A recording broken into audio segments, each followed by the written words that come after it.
오늘 전할 말씀은 사도행전 3장입니다. 사도행전 3장 11절부터 16절까지 말씀을 전하겠습니다.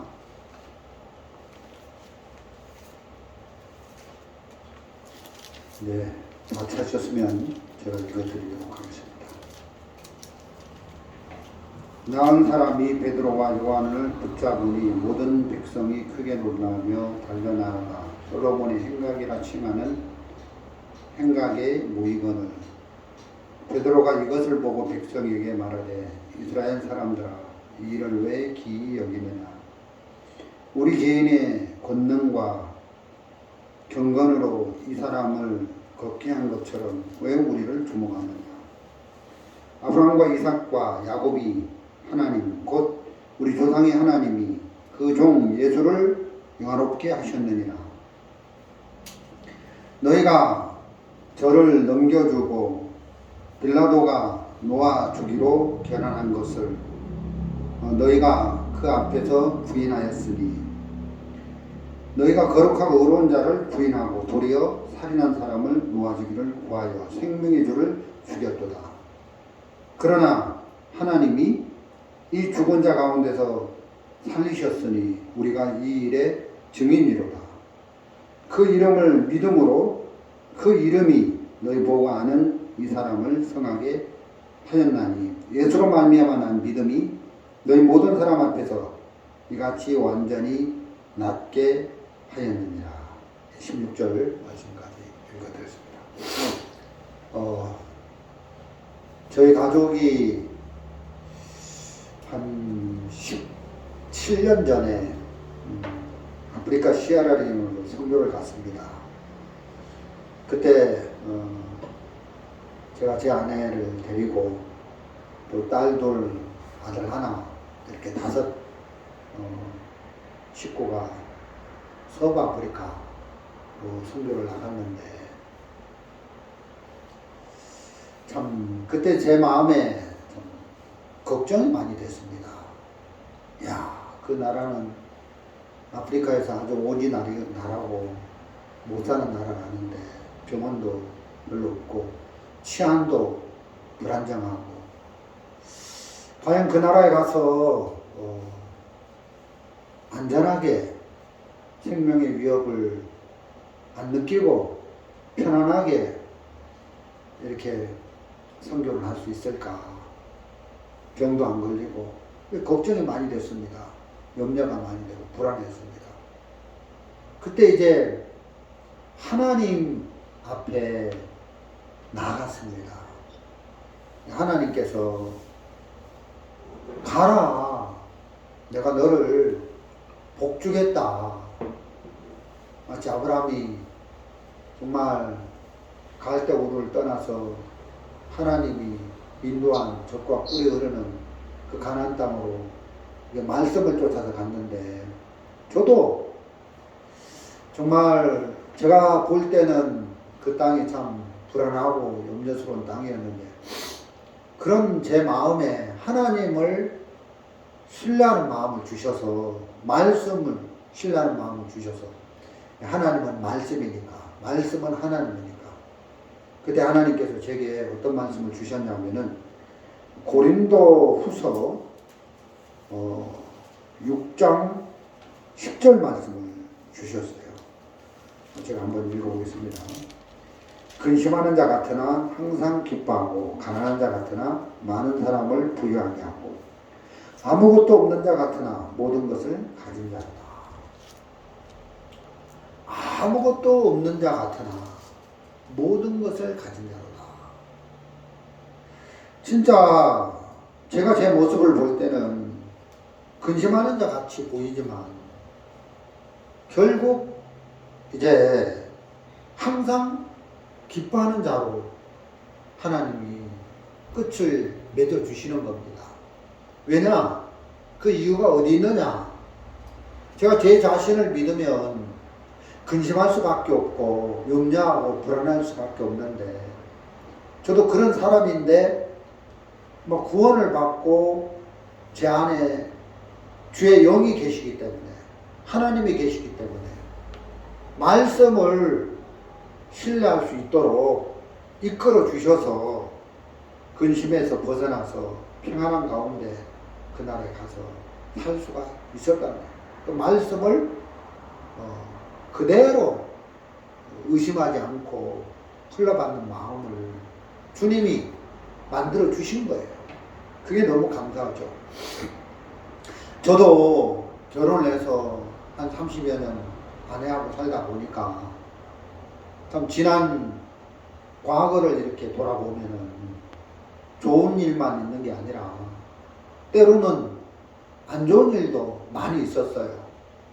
그래서 갈라서야 되고 정말 부부의 인연을 끊어야 되는 그런 일도 많았었는데 그때마다 이 문제도 하나님 앞에 맡겨보자.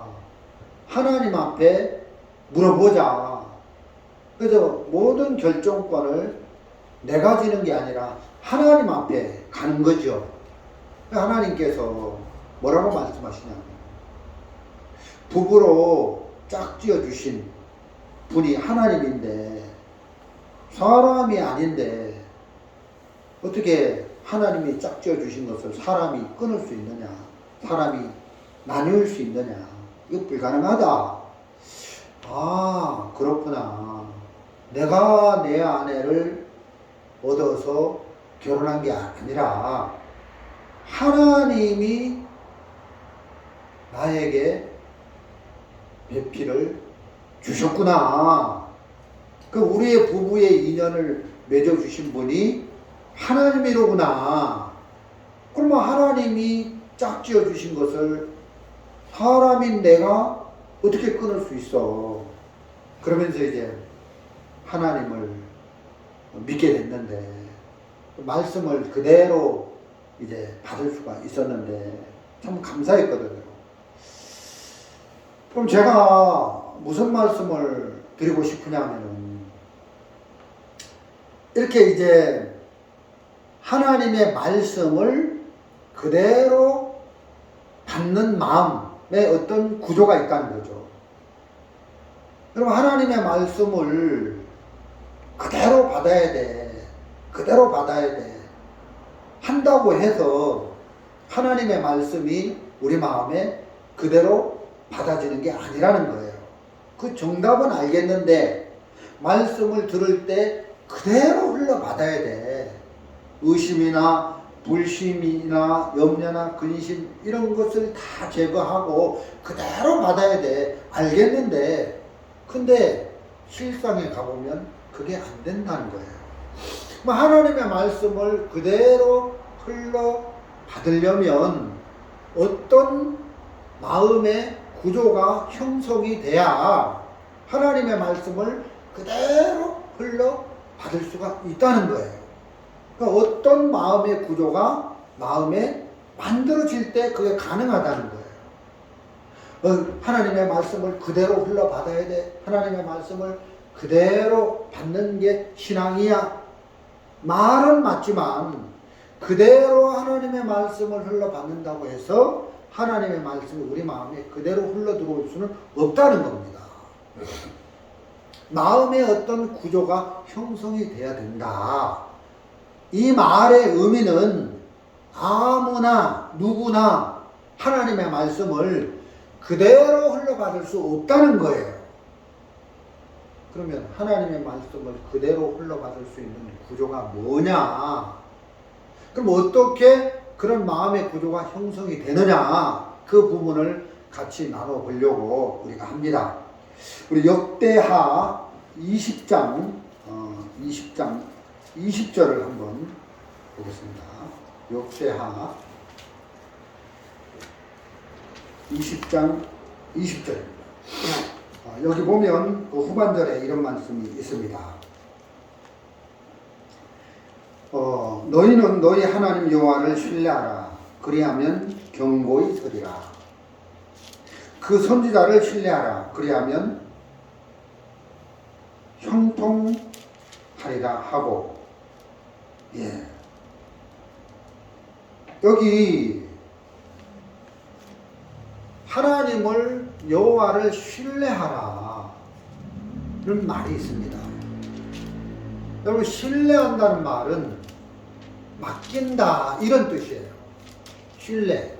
신뢰하는 말은 내 인생의 크고 작은 모든 문제를, 내 인생 자체를 송두리째 맡긴다, 그런 의미가 있는 거예요.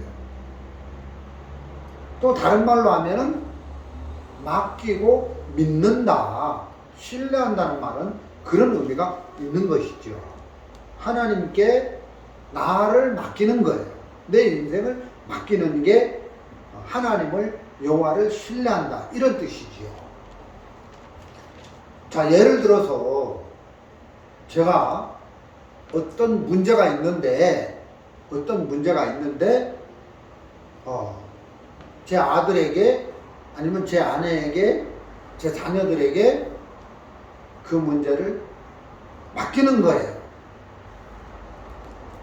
그러면 나는 쉬는 거예요.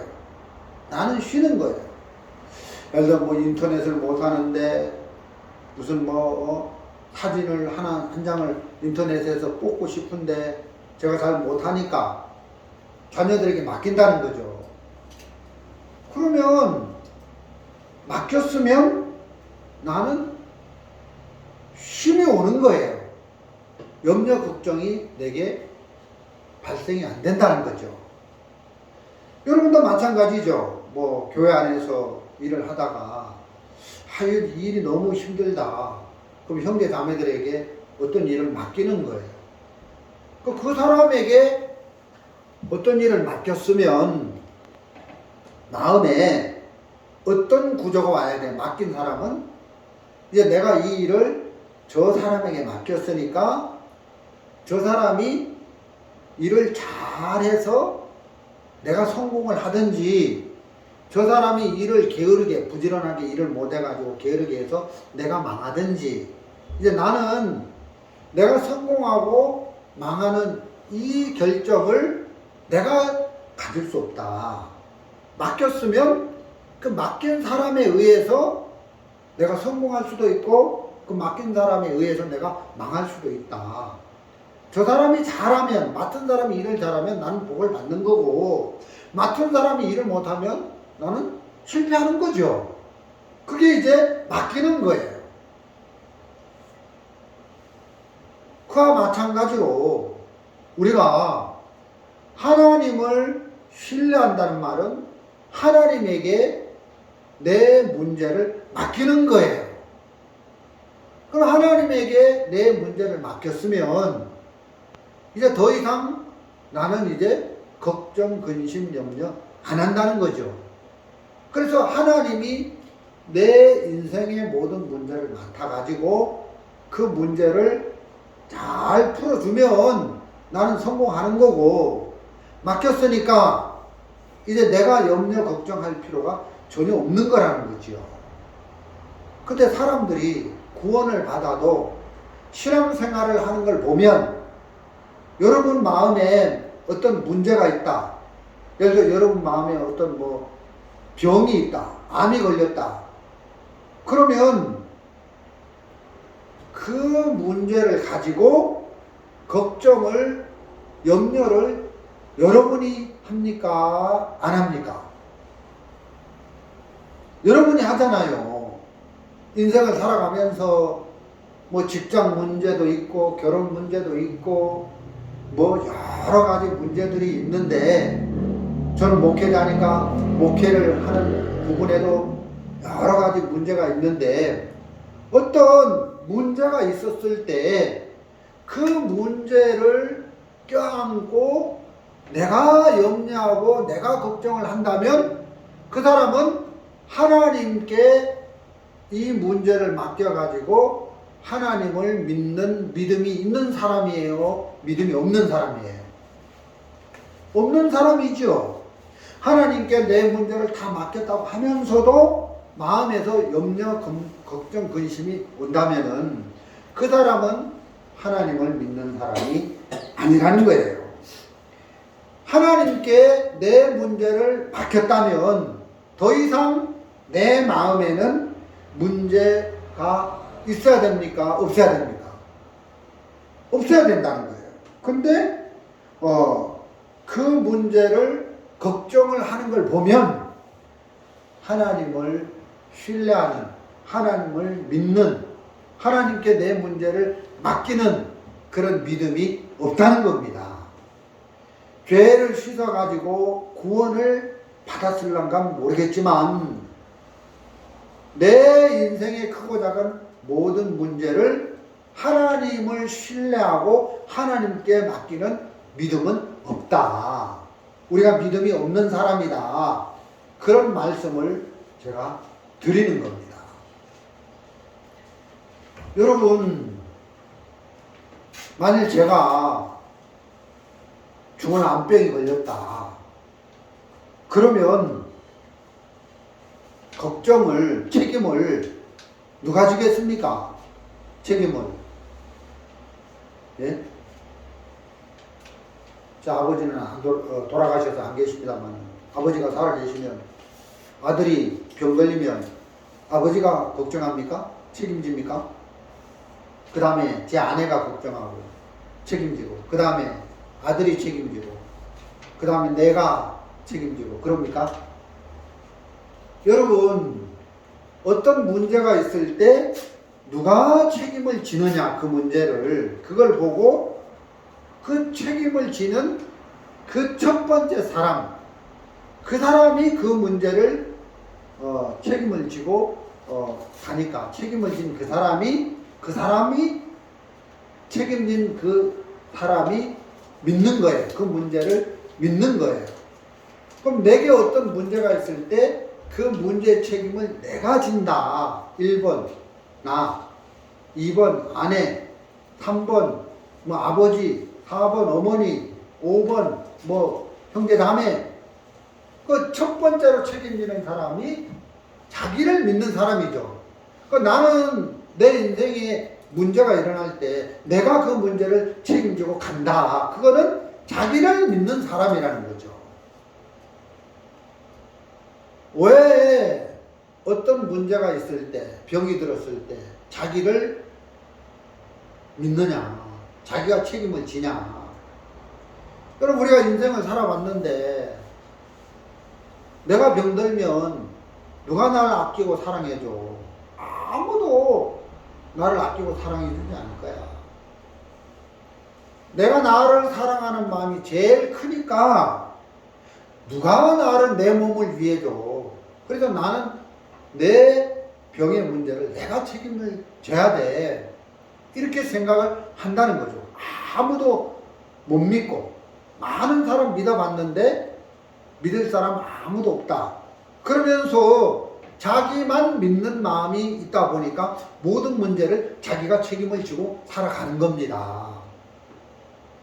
그러면 그 사람은 하나님을 신뢰하는 사람도 아니고 하나님께 자기 인생의 크고 작은 모든 문제를 맡기는 사람도 아니라는 거죠. 책임을 누가 지느냐에 따라서 그 책임진 사람을 믿는 거예요. 여러분, 우리가 구원을 받았습니다. 그리고 하나님을 믿는 믿음이 있습니다. 이 말은 우리 인생의 모든 크고 작은 문제를 하나님이 책임을 지십니다. 이런 뜻이거든요. 그래서 하나님께 맡깁니다. 이런 뜻이거든요. 여러분, 그런데 구원을 받았을지는 모르겠지만 우리가 신앙생활하고 인생을 살아가면서 삶의 모양을 보면 크고 작은 모든 문제가 일어날 때에 그 책임을 내가 지고 염려, 걱정, 근심하고 살아가는 걸 보면 우리는 하나님을 믿는 사람이 아니다. 우리 중에 하나님을 믿는 사람이 얼마나 되겠냐. 진짜 많지 않다는 걸 알 수가 있다는 거지요.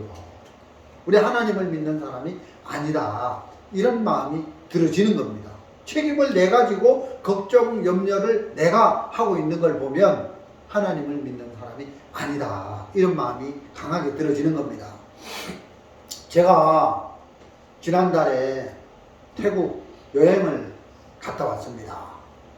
근데 우리 산에 그때는 좀 개가 덜 컸죠. 개가 한 마리 있는데 그 개에 밥 줄 사람이 없는 거예요. 그래서 그 주위에 있는 분에게 우리 개 밥을 좀 주십시오. 제가 다음 주에 한 주간 태국 여행을 갔다 와야 돼서 개를 그분에게 맡긴 거예요. 잘 부탁합니다. 잘 돌봐주십시오 하고 맡긴 거예요. 그분이 아이고 목사님 걱정하지 마십시오. 제가 잘 돌봐주겠습니다 하고 갔는데 맡겼는데 염려가 되는 거예요. 어떤 염려? 개밥은 주라고 했는데 물은 주라고 안 하고 왔거든. 그러면 저분이 밥만 주고 물을 안 주면은 개가 목마라 죽을 텐데 막 걱정이 되는 거예요. 그건 맡긴 사람이에요, 안 맡긴 사람이에요? 걱정이 일어나는 건 맡긴 사람이 아니라는 거죠. 근데 제 마음에서 아이고 나 모르겠다. 내가 할 수 있는 것도 없고 이제 맡겼으니까 걔가 죽으면 죽고 살면 살고 이제 모르겠다. 그분이 잘 부지런히 게으르지 않고 개밥도 주고 물도 주고 해서 걔가 살면 사는 거고 뭐 죽으면 뭐 할 수 없지. 뭐 안 좋은 일이 일어나도 할 수 없지. 그게 그 사람을 신뢰하는 거고 맡긴 거예요. 우리가 그렇다는 거죠. 우리 인생에 크고 작은 문제가 일어날 때 우리 인생 전체 통째로 하나님께 맡겨가지고 하나님이 책임을 지도록 하는 거예요. 그러면 하나님이 그 문제를 잘 풀어줘서 은혜롭게 되면 나는 성공하는 거고, 맡겼는데 하나님이 그 문제를 막 엉뚱하게 이끌어가서 망하게 하면 나는 망하는 거고, 그래서 내가 성공하고 망하든 그 결과에 연연하지 않고 하나님이 어떤 조치를 내려도 나 하나님의 인도를 받겠다. 그대로 받아들이겠다. 당할 마음을 갖겠다. 이런 마음의 구조를 가졌을 때 하나님께 묻게 되고 하나님께 맡기게 된다는 겁니다. 그래서 맡긴 사람은 마음에 염려, 걱정 이런 것들이 전혀 있을 수가 없다는 거예요. 그런데 우리가 신앙생활을 하는 거 보면 마음에 맡겼다고 하면서도 걱정, 근심, 염려를 다 하고 사는 걸 보면 우리는 하나님을 믿는 믿음을 가진 자가 아니라 나를 믿는 사람이다. 나를 신뢰하는 사람이다. 여러분, 나를 믿고 나를 신뢰하고 있을 때 하나님을 믿고 하나님을 신뢰할 수 없는 것이죠. 여러분, 하나님을 신뢰하려면 나를 신뢰하는 마음이 깨져야 된다는 거예요. 그래서 하나님은 나를 믿지 못하도록 하기 위해서 나를 부서뜨리는 일을 먼저 한다는 거예요. 그래서 성경에 보니까 우리는 마귀 자식이다. 이렇게 성경에 기록이 되어 있더라고요. 무슨 얘기냐? 우리 조상 하와가 어느 날 뱀의 유혹을 받아가지고 뱀의 말을 들어가지고 선악과를 따먹잖아요. 뱀이 어떻게 하와에게 말을 합니까? 야, 이 선악과를 따먹으면 눈이 밝아져. 하나님이 너희 눈 맑아지지 못하도록 하기 위해서 선악과를 따먹지 못하게 한 거야. 그 마귀의 말을 하와가 듣고 보니까 야, 하나님 정말 나쁘다. 하나님 자기만 눈 밝아지려고 나도 눈 밝아지는 걸 싫어해서 하나님이 선악과를 따먹지 못하게 했네. 하나님 정말 이기적이다. 그러면서 하나님을 불신하는 마음이 들어온 거예요. 누구 속에? 하와 속에. 그래서 하와의 마음에 마귀의 말을 듣다 보니까 하나님을 불신하게 된 거예요.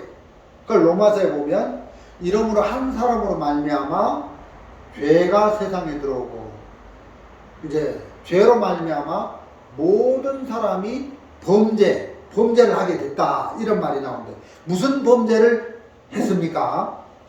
하나님을 불신하는 범죄를 저지른 거예요. 여러분 그 하나님 앞에 첫 번째로 처음에 죄를 지은 죄가 불신의 죄예요.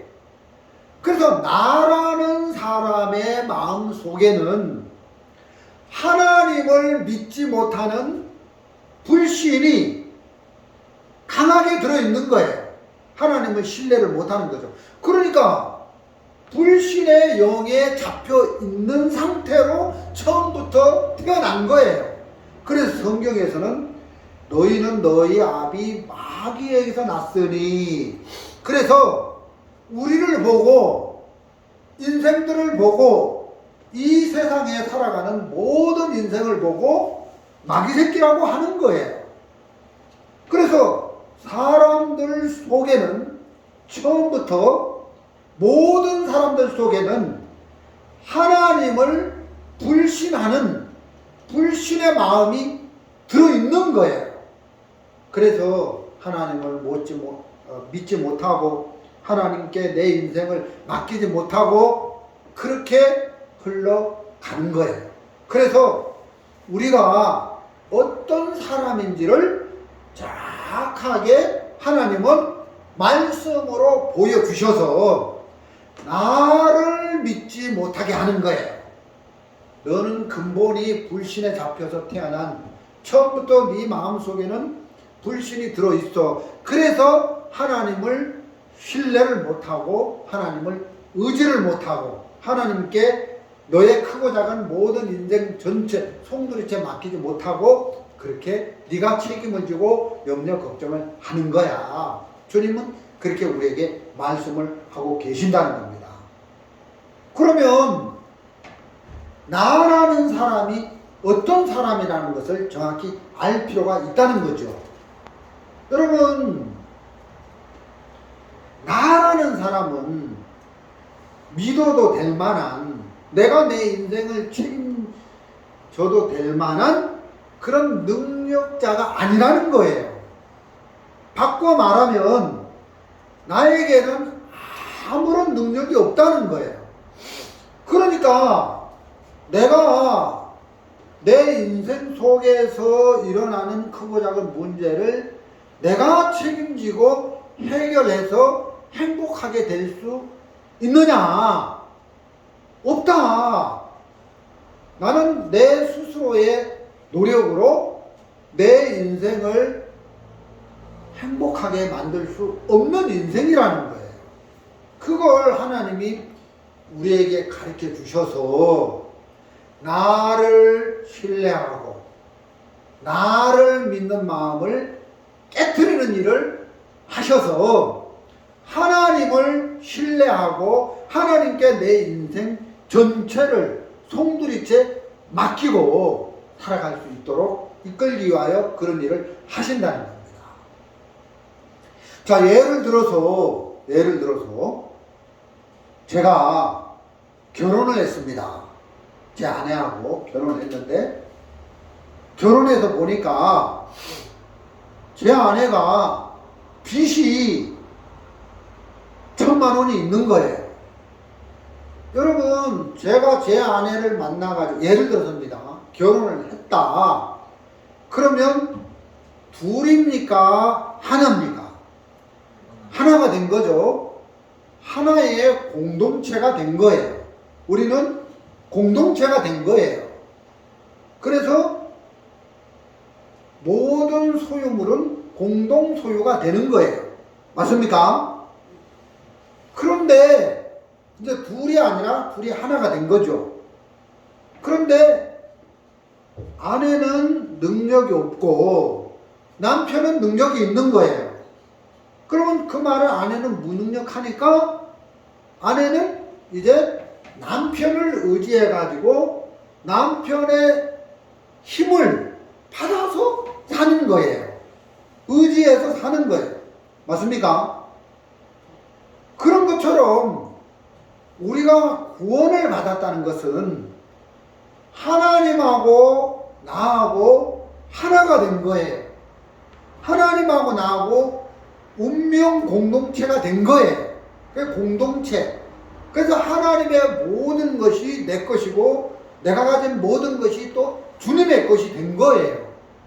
그런데 삶을 살아갈 때 나에게는 구원을 받은 나에게는 능력이 없고 나를 구원하신 하나님에게는 능력이 있으니까 그 능력자 되신 하나님께 내 인생 전체를 맡기고 나는 쉬는 거예요.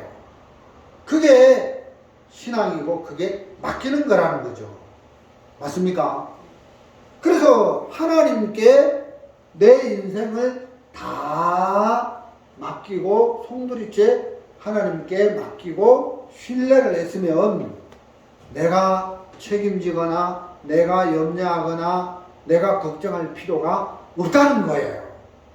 그런데도 염려하고 걱정하고 책임을 진다면 그거는 하나님을 믿는 믿음이 없어서 그렇다.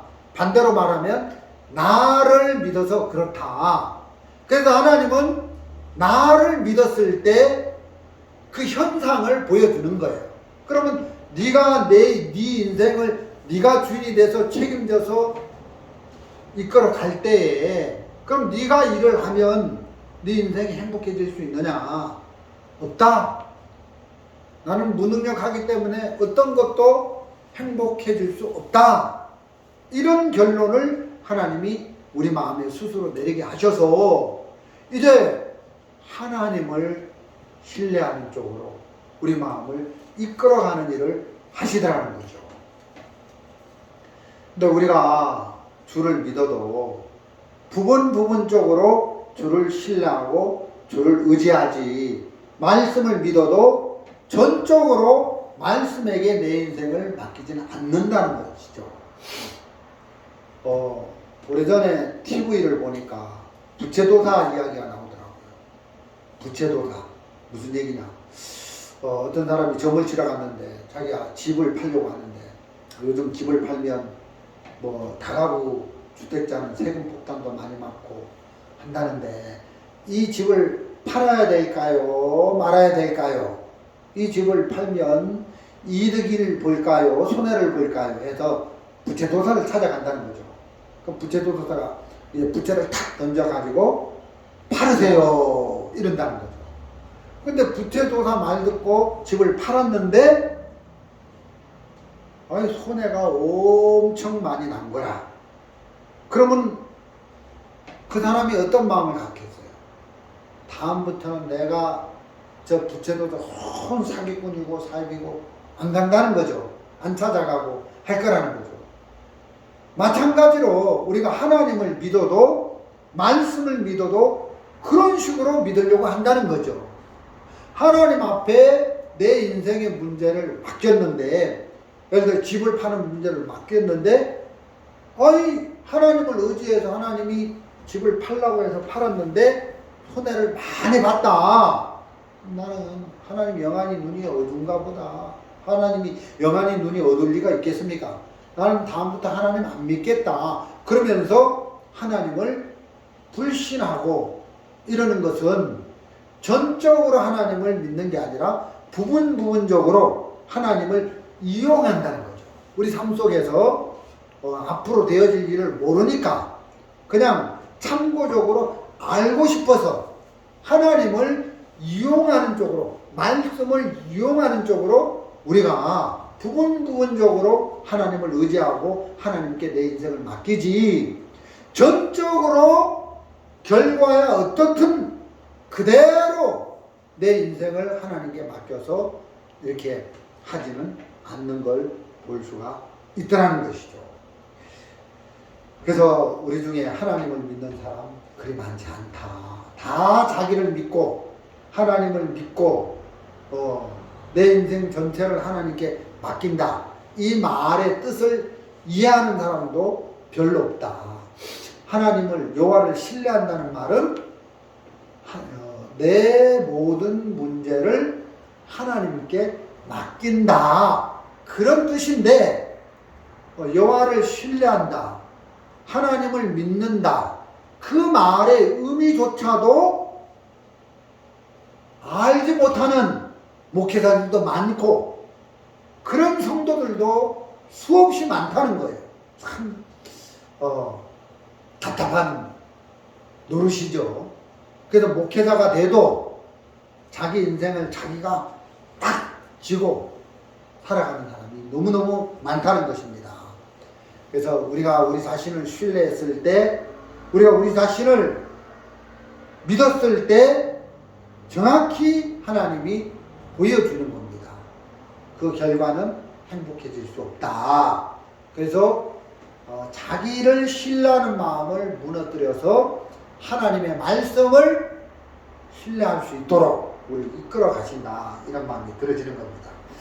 오늘 역대하 20장에 보니까 너희 하나님 여호와를 신뢰하라. 그리하면 경고케 서리라. 이건 믿을 수 있겠는데 그 선지자를 신뢰하라. 그리하면 형통하리라. 그 선지자를 신뢰하라. 어떻게 선지자는 사람인데 선지자를 신뢰할 수 있어? 부분적으로 참고적으로는 이렇게 내 인생에 도움을 주는 그런 어떤 권면자로는 둘 수 있지만 전적으로 선지자를 신뢰하라. 이거는 좀 너무 과한 것 같다. 그런 마음을 들어서 이렇게 안 받아들이려고 할 때가 많은데, 여러분 여호와를 신뢰하라. 여호와는 말씀이니까 말씀을 신뢰하는 것은 문제가 안 돼요.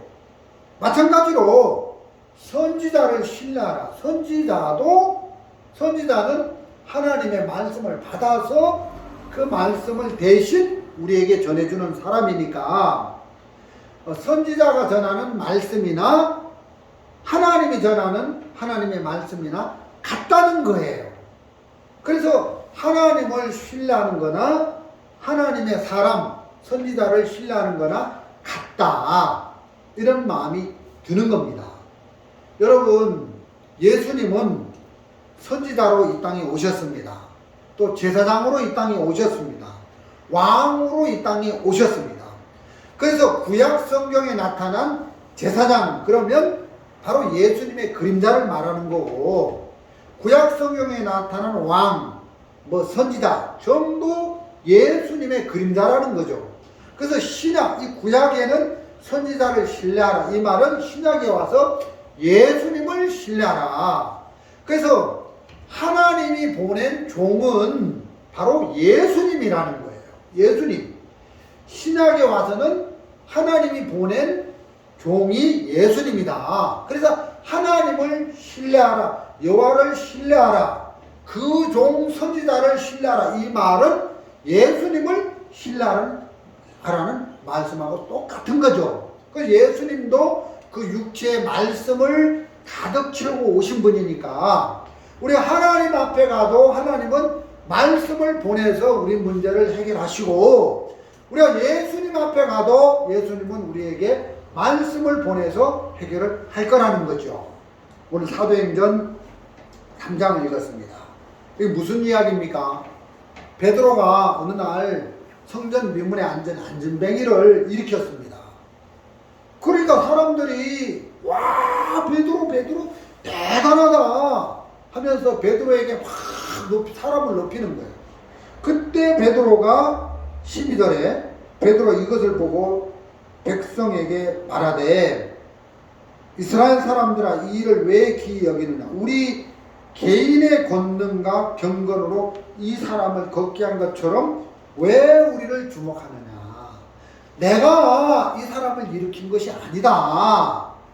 너희들이 십자가에 못 박혀 죽인 예수가 부활을 하셨다. 다시 살아나셔서 그 예수님이 이 안전뱅이를 일어나게 한 것이다. 걷게 한 것이다. 예수님이 일을 하셔서 이렇게 된 것이다. 예수로 난 믿음이 이 사람을 걷게 한 것이다. 너희들이 죽인 예수가 살아났다. 이 예수로 난 믿음이, 예수의 이름이 이 사람을 걷게 했다. 이렇게 증거를 하는 거예요.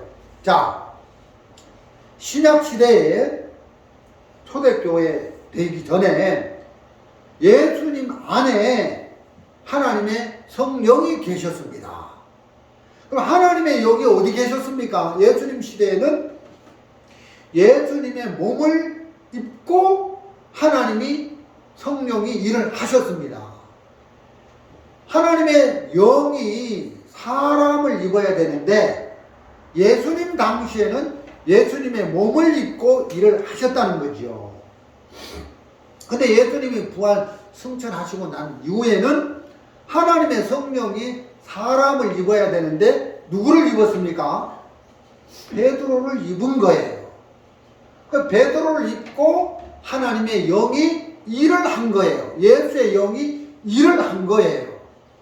그러니까 베드로는 껍데기고 그 베드로의 육체 속에 예수의 영이 일을 하시는 거죠. 그러니까 베드로입니까? 예수입니까? 예수가 되는 거예요. 그러니까 베드로 속에는 예수의 영이 일을 하는 거죠. 예수님의 말씀이 베드로를 통해서 일을 하는 거예요.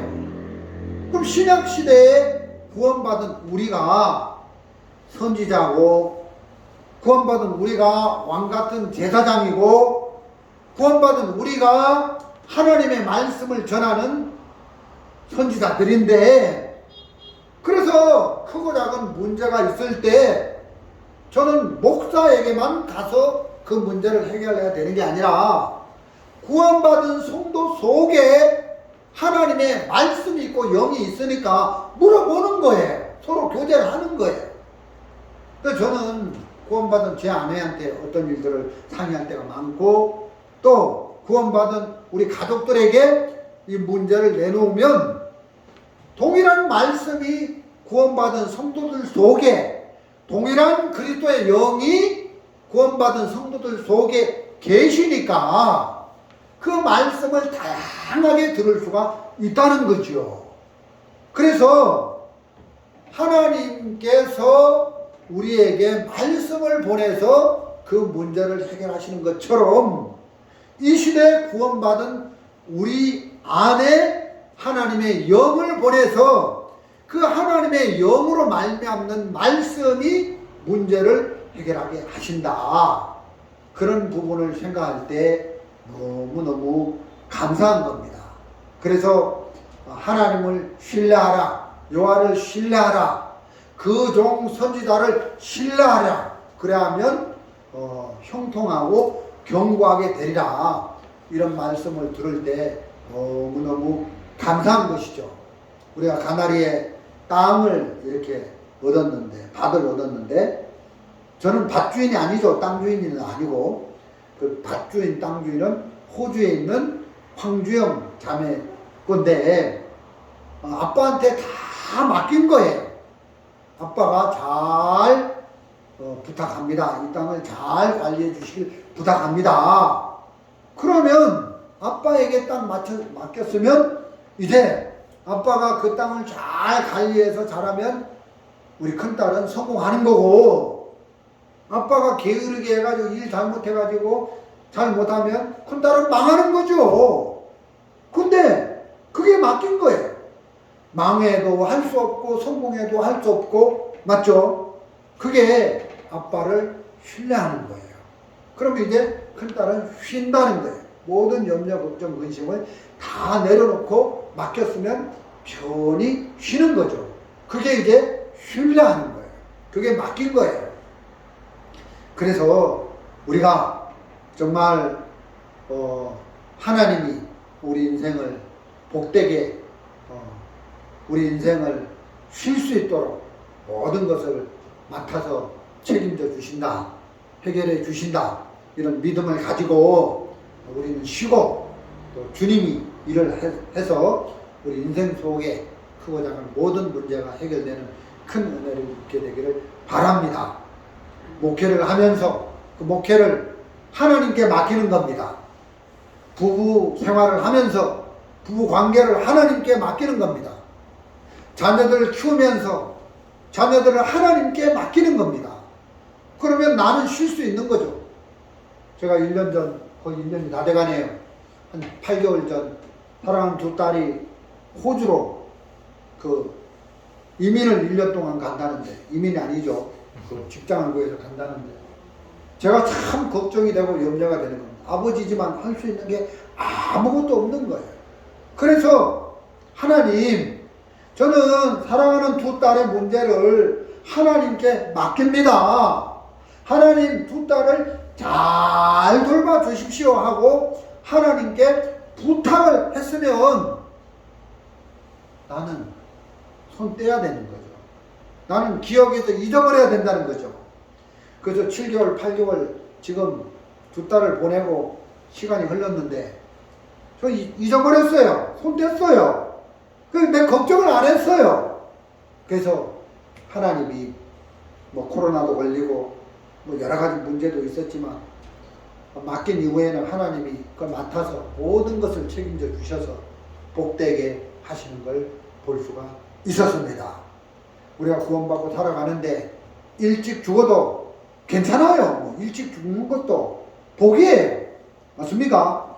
예, 무슨 일을 허락하시든지 하나님이 우리 인생을 맡아서 우리를 이끌어 가시는데 그 하나님만 의지하고 또 하나님에게 우리 인생을 맡겨서 우리는 쉬고 또 주님이 일을 하셔서 2023년 주님의 크신 축복이 우리 진리 침례교회 성도들 모두에게 임하시기를 바라고, 제가 또 진리 침례교회 한 부분이나 또 목회자로서 사역을 하는 부분이나 이런 모든 부분에 크고 작은 어려움이 있을 때 하나님께 묻고 또 하나님께 그 문제를 맡기고 또 하나님이 책임져 주셔서 그 문제를 해결하시고 나는 염려와 근심 속에서 벗어나서 쉼을 누리면서 살아가는 신앙을 할 수 있게 하시는 것을 생각할 때 감사한 마음이 있습니다. 오늘 말씀은